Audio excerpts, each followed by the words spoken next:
नामक गांव में अच्छैया नाम का भेड़ों का रखवाला रहता था। उसके पास एक गधा भी था। अच्छैया रोज उन भेड़ों को चराने ले जाता था। उधर उन्हें भरपूर घास चरने को मिलता था। उन भेड़ों के साथ ही गधे को भी ले जाता था। भोजन पानी के साथ दूसरे सामान भी गधे से उठवाता था, पर गधे को वह काम करना बहुत मुश्किल लगता था। हमेशा की तरह भेड़ों को चराने ले जाने तैयार होने वाले अच्छैया के पास उसकी पत्नी आकर बोली, है जी, शायद बारिश आने वाली है, बादल छाए हुए हैं ना, लगता है आज भेड़ों को ना ले जाना ही अच्छा होगा। पर पत्नी की बातों को अनसुना करते हुए रोज की तरह ही भेड़ों के साथ गधे को भी पहाड़ी पे ले गया। भेड़ चर रहे थे तो अच्छैया एक पेड़ पे बैठकर देख रहा था। गधा भी थोड़ा दूर खड़ा होकर मालिक को ही देख रहा था। तभी तेज बारिश की खबर लगते ही अच्छैया दौड़ते हुए भेड़ों को लेकर घर के रास्ते निकल पड़ा। पर गधा पेड़ के नीचे ऐसे ही बैठ गया। उसने रोज मालिक के काम करने से अच्छा जंगल में ही रहना ठीक समझा और पहाड़ों से गुजरकर जंगल के अंदर गया।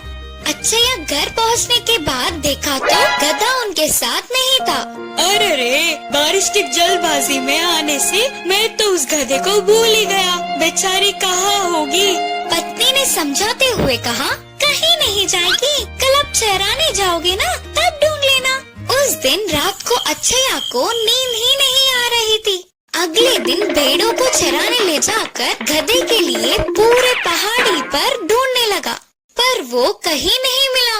बेचारा गधा शेर या बाघ का शिकार हो गया होगा, बोलते हुए रो पड़ा। जंगल में जाने वाले गधे को वहाँ के हालातों ने डरा दिया। जंगल में नहीं थी ना, इसीलिए और अंदर गए तो कहीं उसे कोई जानवर वार करके मार न दे करके वो अपने प्राणों को हथेली में रखकर बिताने लगी। ऐसे डरते हुए जीने से अच्छा वापस मालिक के पास जाना ठीक है सोचकर तुरंत ही जंगल से पहाड़ों की तरफ चलती गई। शाम तक गांव में आने वाले गधे को मालिक का घर याद नहीं था। हर एक दिन मालिक के नए काम करने पर रास्ते को भी याद नहीं रख पाई। तभी अचानक एक घर से, इस गधे को मैं नहीं देख सकता, बोलते हुए बड़ी आवाज आई। अरे मेरे बारे में ही बात कर रहे हैं, मतलब ये मेरे मालिक का ही घर होगा। उसे घर से बाहर आता हुआ रामैया ने उसे देखा। उसके मालिक नहीं है सोचकर दुखी होकर फिर से आगे बढ़ने लगा गधा। थोड़ी दूर चलते ही, अरे ओ गधे, कोई काम न करते हुए ऐसे ही घर पर बैठ के कितने दिन माँ बाप की खाएगा, बोलकर आवाजें सुनाई दी। गधा खुशी से उस घर की तरफ देखते ही आवारा बनकर घूमने वाले उसके बेटे को वीरैया ने गुस्से में बोलता हुआ दिखा। अनसुना करते हुए चला गया गधा। और थोड़े आगे चलने पर, गधा कहाँ होगा पता नहीं, बोलकर एक घर से आवाजें सुनाई दिए। अच्छैया की आवाज पहचानने वाला गधा मालिक के पास दौड़ते हुए गया। उसे देखते ही अच्छैया को बहुत खुशी हुई। गधे को प्यार से बिठाकर उसके पसंदीदा भोजन खिलाया।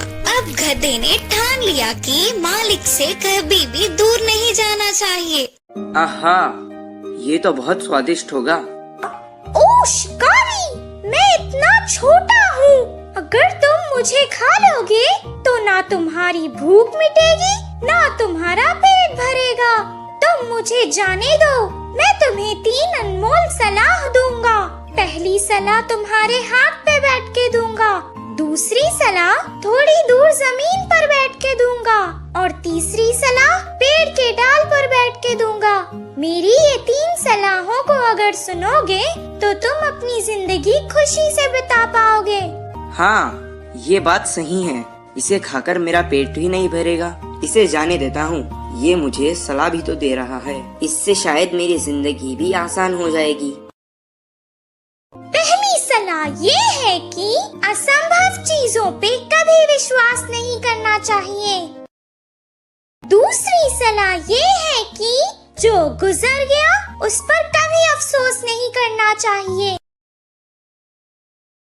मेरे पेट में बहुत सारा सोना है, अगर मुझसे ले लेते तो तुम्हारी 7 पीढ़ियां आराम से बैठकर खा सकती थी। मैंने तुम पर भरोसा किया था और तुमने मुझे धोखा दिया। तुमने मेरी सलाह नहीं समझी। मैंने कहा था ना, जो असंभव है उस पर कभी विश्वास नहीं करना चाहिए। मेरे इतने से पेट में सोना होगा ये तुमने कैसे विश्वास कर लिया? अगर मेरे पेट में सोना होता तो जब तुमने मुझे पकड़ा था तभी तुमने मेरा भार देखकर अंदाजा लगा लिया होता। जो गुजर गया उस पर कभी अफसोस नहीं करना चाहिए। मैंने कहा था ना तुमसे, अब मुझे छोड़ने का अफसोस क्यों कर रहे हो? ठीक है, मैं अब से तुम्हारी हर सलाह मानूंगा। अब तीसरी सलाह दे दो। चाहे कोई भी हमें कितनी सलाह क्यों ना दे, हमें जो चीज सही लगती है हमेशा वही करनी चाहिए।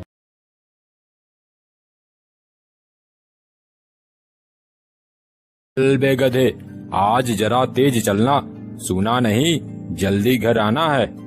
जी हुजूर, मैंने कब देरी की है जो आज करेंगे।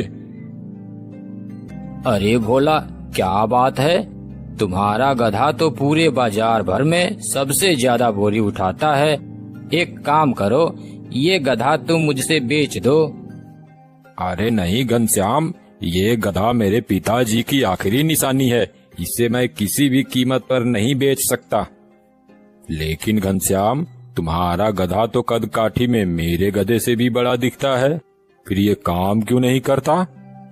अरे भोला, कद काठी में बड़ा होने से कुछ नहीं होता। दिखने में तो मजबूत है, पर ये बहुत आलसी और कामचोर है।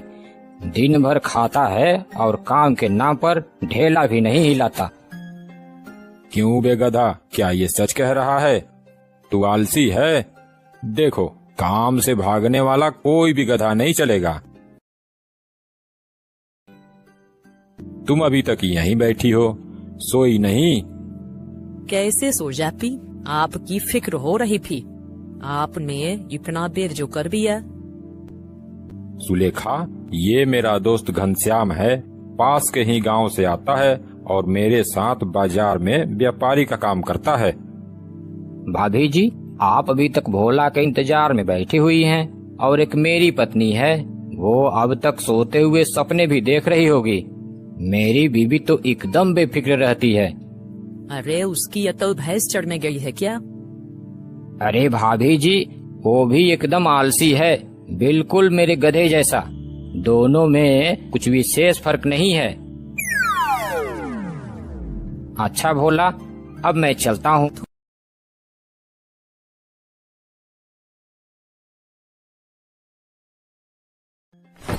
बाप रे, ये बोरियां तो पहाड़ जितनी भारी है, मेरी तो कमर ही टूट गई।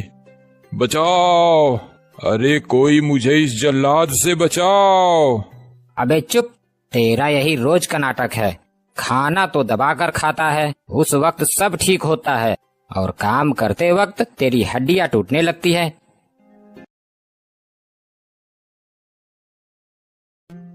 अरे कोई इस जल्लाद से मेरी रक्षा करो। घनश्याम, लगता है आज तेरा गधा बीमार है। चल, अपनी बोरियां मेरे गधे पर रख दे, आज इसे आराम करने दे। मुझे मूर्ख समझा है बच्चू, शरीर से गधा हूँ, दिमाग से नहीं।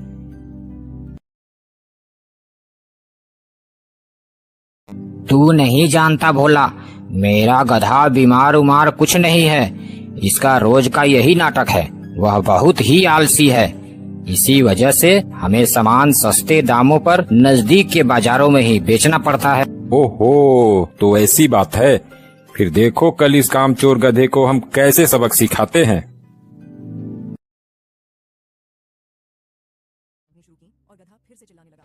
अरे मर गया रे, कोई बचाओ मुझे, मेरी हड्डियां टूट गई।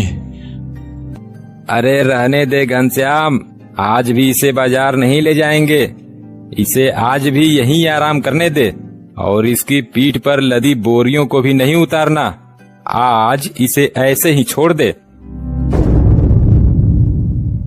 सुन रहा है ना, आज तुझे इन्हीं बोरियों के साथ आराम मिलेगा। अरे नहीं नहीं, ऐसा मत करो, मैं मर जाऊंगा। अब से जैसा कहोगे मैं वैसा ही करूंगा। भोला, तेरी सलाह ने तो कमाल कर दिया। मेरा गधा बिना नाटक किए काम करने लगा। वो देख कैसे चुपचाप बोरी लिए इधर ही आ रहा है। देखा, कभी कभी आलसियों को झूठी सहानुभूति नहीं बल्कि सख्त सबक चाहिए। अब से यह रोज की तरह नाटक नहीं कर